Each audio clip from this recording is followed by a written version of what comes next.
Administrasi Publik Angkatan 2019 dari Fakultas Ilmu Sosial dan Ilmu Politik Universitas Padjadjaran. Saya akan menjelaskan statistika menurut pandangan dan bidang pekerjaannya dalam administrasi publik. Secara teori, statistik dan statistika adalah dua hal yang berbeda. Statistika adalah ilmu yang mempelajari tentang data, sementara statistik adalah hasil data yang disajikan dalam bentuk tabel, grafik, dan sebagainya. Maka artinya, perbedaan statistik dan statistika cukup mendasar dan signifikan. Namun, ada beberapa pandangan statistika oleh ahli. Yang pertama, ada menurut Margaret F. Hall tahun 1982. Pengertian statistika menurut beliau adalah suatu teknik yang digunakan untuk mengumpulkan data, menganalisa data, dan menyimpulkan serta mengadakan penafsiran data yang berbentuk angka. Yang kedua, ada menurut Anderson dan Boncoffey.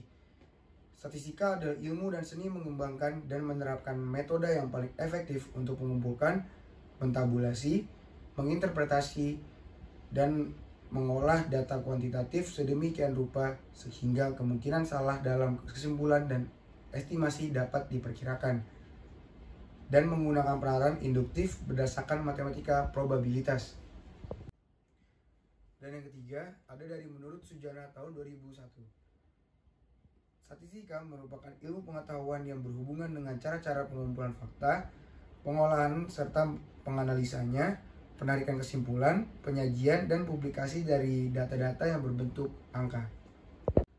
Dan yang terakhir, pekerjaan di bidang administrasi publik yang menggunakan ilmu statistika, salah satunya adalah HRD atau Human Resources Development. Pekerjaan tersebut adalah untuk mengelola sumber daya manusia dari mulai menganalisis performanya sampai mengevaluasinya. Untuk itu, statistika dalam pekerjaan ini sangat dibutuhkan. Kenapa? Karena dalam mengevaluasi dan menganalisis suatu karyawan akan lebih mudah disajikan dalam bentuk data dan akan lebih mudah diolah dan efektif dalam mencari kesimpulannya. Perkenalkan, nama saya Dea Putri Paradila, NPM 1701111000075. Nah, selanjutnya saya akan menjelaskan mengenai manfaat statistika dalam bidang kerja ilmu administrasi publik. Seperti yang kita ketahui, lulusan administrasi publik pada dasarnya dipersiapkan salah satunya adalah untuk menjadi seorang ahli dalam perumusan kebijakan publik. Kebijakan publik sendiri merupakan proses pengambilan keputusan yang sangat kompleks dan menyangkut banyak aspek mulai dari masyarakat sampai dengan lingkungan hidup. Dalam suatu proses pengambilan keputusan tentu tidaklah mungkin terlepas dari data-data dan informasi yang digunakan sebagai pijakan dalam bertindak. Oleh karena itu, kemampuan mengolah data menjadi sangatlah penting dalam merumuskan kebijakan publik. Karena saat kualitas dari data yang kita gunakan sebagai pijakan perumusan kebijakan dan pengambilan keputusan itu buruk, maka keputusan atau pilihan kebijakan pun akan buruk atau lebih parah lagi, dapat menyesatkan dan dapat merugikan berbagai pihak. Nah, apalagi dengan perubahan data yang terus-menerus terjadi secara cepat, sementara informasi akurat sangatlah dibutuhkan dengan real time.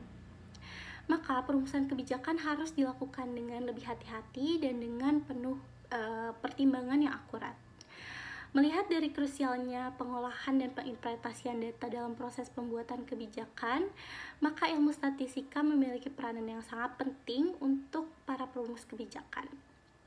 Ilmu statistika ini dapat memberikan banyak kemudahan dalam proses perumusan kebijakan publik, karena dengan statistika kita dapat melakukan pengolahan data, melakukan analisis kecenderungan dan pergerakan setiap variabel kebijakan, mengetahui perilaku hubungan antara variabel kebijakan, dan melakukan prediksi atau proyeksi secara tepat yang dapat mempermudah pengambilan keputusan dalam pembentukan kebijakan publik.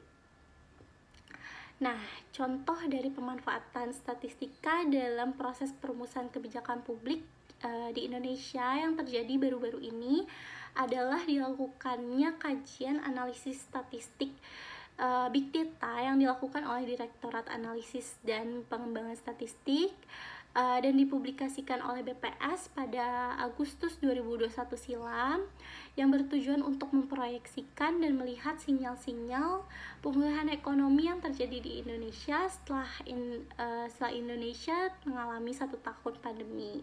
Nah, dengan hasil proyeksi ini tentunya dapat digunakan untuk mempermudah dalam perumusan kebijakan oleh para perumus kebijakan dan dalam menentukan prioritas dan urgensitas kebijakan yang dapat diambil pada tahun 2022 secara lebih tepat dan akurat. Halo, perkenalkan nama saya Stefani Putri Patricia Rumondang, NPM 170, 110, 190, 101 dari kelas A. Saya akan membahas hal-hal yang sangat menginspirasi saya ketika saya belajar statistika bersama Pak Tata.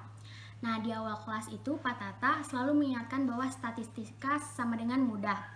Nah, di situ di awal-awal saya belajar mengenai populasi, peluang, kemudian ukuran gejala pusat, gejala letak yang waktu itu sudah pernah diajarkan ketika saya SMP maupun SMA.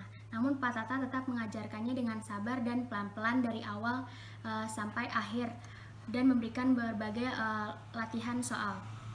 Kemudian saat saya mengerjakan soal-soal yang diberikan Pak Tata itu, awal-awal saya merasa soal itu membuat saya pusing dan susah sekali untuk dikerjakan. Namun setelah melihat dari channel YouTube Pak Tata, yaitu Statistika dan Kehidupan Channel, di situ saya bisa mereview ulang materi apa saja yang sudah Pak Tata berikan saat di kelas. Nah, dari mulai mengerjakan soal itu satu persatu soal, saya belajar bahwa harus ada persistensi gitu. Di situ saya harus mengerti bahwa semuanya butuh proses dan saya mengerjakan dari awal sampai akhir sesuai dengan apa yang sudah saya tonton di channel YouTube Pak Tata. Gitu. Kemudian untuk persistensi tersebut juga saya mengerti bahwa sesusah apapun latihan-latihan yang dikerjakan, tapi saya yakin bahwa saya bisa melakukannya dan memecahkan serta mengerjakan soal-soal dengan keyakinan bahwa statistika sama dengan mudah. Nah, melalui channel Statistika dan Kehidupan Channel, saya belajar banyak hal mengenai riset penelitian melalui metode kuantitatif yang mungkin nanti saya akan ajukan ketika saya skripsi nanti, atau saya pakai saat saya skripsi nanti. Saya bersama teman-teman saya juga sangat bersyukur dan berterima kasih kepada Pak Tata sudah menciptakan channel Statistika dan Kehidupan Channel, yaitu berisi konten statistika agar dalam mengerjakan soal, kami semua dapat mereview ulang yang sudah dipelajari saat di kelas. Berikut akan saya tunjukkan hasil tabel data statistik yang pernah saya kerjakan sewaktu ujian tengah semester.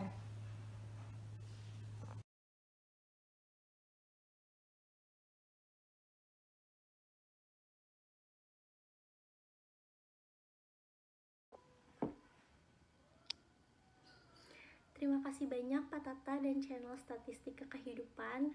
Insya Allah ilmu yang Bapak berikan kepada kami akan bermanfaat untuk kami ke depannya.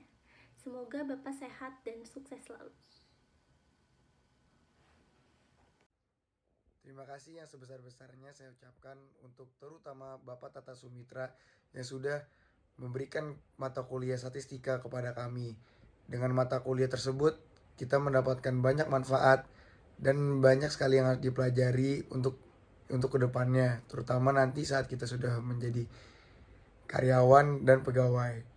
Hal tersebut akan mempermudah di bidang pekerjaan kami serta akan membuat pekerjaan kami lebih efisien dan lebih efektif. Terima kasih Pak, sukses selalu. Sekian video yang merupakan tugas opsional dari mata kuliah statistika. Kami sangat berterima kasih kepada Pak Tata untuk setiap ilmu yang diberikan selama mata kuliah statistika, dan juga untuk konten-konten YouTube yang selalu dibagikan kepada kami melalui channel Statistika dan Kehidupan Channel. Konten-konten tersebut sangat berarti untuk kami, di mana kami akan menjalankan skripsi, terutama bagi teman-teman yang memakai metode kuantitatif dalam skripsinya. Sekali lagi kami mengucapkan terima kasih dan semangat untuk teman-teman administrasi publik 2019 yang akan menjalankan skripsi nanti dan semester ke depannya. Terima kasih Pak Tata.